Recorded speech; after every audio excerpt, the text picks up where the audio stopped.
Ça va en direct. Okay. Alors, donc vous appartenez à un système. Et quand vous travaillez dans un système comme celui-ci, vous êtes lié à des gens qui sont supérieurs à vous. Oui. Par ricochet, ces personnes sont, la plupart du temps, des gens qui ont une appartenance, un cercle exotérique maléfique. Donc le but n'est pas de ne pas avoir des gens autour d'eux, mais de pouvoir se lier aux personnes, d'une façon inconsciente, et d'utiliser les énergies de ces personnes-là pour évoluer plus haut. Ça va donc faire que vous allez vous retrouver stagné ici sur place, 5 ans, 6 ans, 7 ans, 10 ans, à faire le même métier, mais juste pour vous nourrir, sans jamais rien réaliser. Néanmoins, vous allez souvent vous battre, à vouloir le laisser. Mais à chaque fois que vous allez vouloir laisser, vous allez vous rendre compte que vous avez trébuché et vous êtes revenu encore sur la même place. Donc il y a un problème. Le problème de fond ici, c'est qu'on vous a lié à quelque chose, à un système qu'il faut de vous détacher.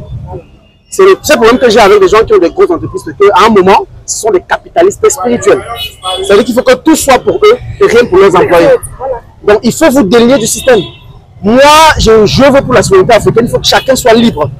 La liberté, c'est dans la spiritualité. Vous devez rester là où vous voulez et partir quand vous voulez. Mais si vous êtes là et que quelque chose vous oblige à être, ça devient une prison mystique. Et quand on parle de prison mystique, on ne peut pas parler de prison sans géolier. C'est-à-dire les gens qui vous suivent.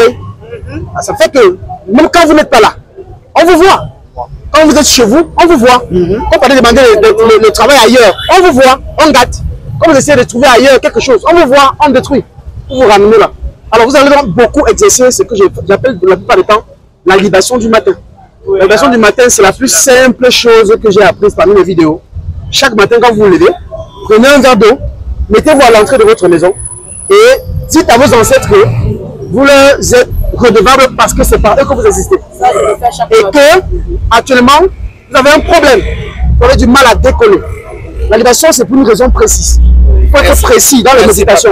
On ne parle pas à tort et à travers. Quand vous faites la méditation, ne dites pas seulement que non, mais non. Dites une chose précise. Dites ce que vous voulez. Alors c'est ça en même temps. Mais là, quand vous versez de l'eau, dites que vous avez du mal à décoller. Parce que vous vous rendez compte que vous êtes dans une stagnation, dans une prison, ou alors dans un attachement. Que vous ne voulez être lié à personne et à rien du tout. Ni à votre entreprise, ni à un collègue de service, ni à un chef, ni à un voisin, ni à un bailleur, ni à n'importe qui. Vous voyez, à ce moment-là, en disant cela, vous versez de l'eau et vous pouvez aussi, pour dire qu'en fait, vous ne leur donnez pas du poison. Vous le faites tous les matins, vous allez sentir un relâchement dans votre vie. Il y aura l'entrée, il y aura des ouvertures, il y aura un détachement, il y aura maintenant une corrélation qui y aura entre vous et vos ancêtres. Vous voyez, et à partir de ce moment-là, vous serez déclarés comme des êtres libres, comme moi je suis pour l'Afrique. Et chaque Africain doit comprendre que nous ne sommes plus à l'ère où on va être commandé par les gens. Nous sommes à l'ère de la souveraineté. Chacun doit pouvoir exercer ces choses normalement de sa propre conscience, sans être commandité ou alors manipulé ou marionnetisé par les autres. C'est pour ça que je veux pour l'Afrique. Et je vous ai déjà dit que les religions nous ont peut-être aidés, mais on en a besoin plus. Car ceux que nous ont pris, ils ne nous ressemblent pas du tout. Ils sont blancs, nous on est noirs. Ils ont les longs cheveux, nous on a les cheveux crépus. Nous on a nos ancêtres que nous ne les connaissons pas et qui ont sacrifié leur vie pour nous. Mais on ne leur a jamais dit merci. Nous, maman, à l'hôpital, on fait 3 heures de contraction. Elles ont accouché avec douleur. Elles ont perdu le sang pour nous mettre au monde. Et on prie la Vierge Marie qu'on ne connaît pas. On dit donc à tous les Africains que vous arrêtez cette sornette et que vous retournez donner à ceux à qui appartiennent vos déclarations. Et lorsque vos déclarations seront dirigées vers les vraies personnes, qui sont vos ancêtres originaires méritants, du côté maternel et paternel, et même ceux de votre pays ou de votre continent, vous allez avoir la grâce divine. Parce qu'en ce moment-là, vous serez réellement connecté à votre source. Vous voyez? Alors, mais si vous vous concentrez à adopter une doctrine occidentale, vous êtes déconnecté. Vous allez vous sentir apaisé, mais vous ne serez pas détaché. Je l'ai dit plusieurs fois. Ceux qui sont à l'église, c'est parce qu'ils ne savent pas. L'église est née en Afrique, mais c'est une église spirituelle. Et cette église va parler de quoi? Des enseignements spirituels. Parce que tous les prêtres, les premiers prêtres du monde sont les Africains. Vous voyez?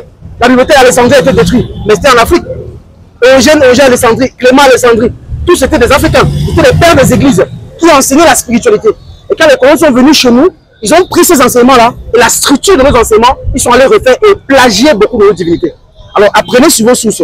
On a des grands médecins qui ont existé en Afrique, ils ont fait des miracles. Jésus n'a fait aucun miracle du tout.